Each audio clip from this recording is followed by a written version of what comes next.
It seems a typical weekend in Zhezkazgan. The concrete sign advertising the city's heavy industry could as well be a just married sign, as young couples customarily gather here to celebrate their wedding day. In the town, folks are busy with their everyday lives, paying little attention to the sky.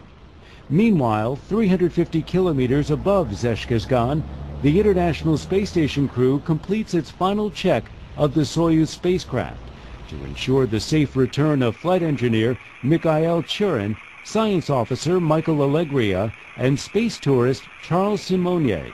After their farewell, the Soyuz undocks and slowly departs the ISS. Zhezkazgan cannot conceal its connection to space.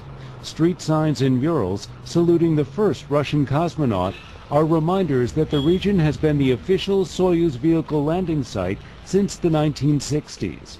Citizens of the city take pride in the fact that their region is also a land of international cooperation. I'm very glad because it is happening close to our city and we can talk freely to people from other countries. We have to have a better understanding of each other. We have to broaden our horizons. On the Soyuz, all systems function well during the deorbit burn and the separation of the command module containing the returning crew. In Zhezkazgan, recovery mission leader Alexei Lukyanov receives the precise landing coordinates from the Russian command center. The Air and Space Rescue Operation Team begins to deploy its specialized vehicles 150 kilometers from the city. 10 helicopters from the Karaganda Air Base, 300 kilometers from the landing site, join the land-based operation. Major Sergei Sergeyev says his team continuously checks the weather conditions and the area for safe landing. In our team, everyone has his own task, but we can replace each other. We're now at the exact calculated landing site. We capture the short and ultra-short wave radio signal of the Soyuz capsule and go to the landing site. It may land on the right or left because of the wind. As it happened, the landing was delayed and moved to the south because of wet ground conditions due to melting snow on the Kazakh steppes. We stay in permanent contact with the Flight Command Center in Moscow, the Navigation Center in Arkalyk, and the Control Center in Zhezkazgan. After the pilot chute, the main parachute opens to slow down the descent of the Soyuz before landing retro rockets fire to soften the touchdown. The recovery team sets up a security perimeter, then opens the hatch. With U.S. astronauts on board, NASA officials observe the landing.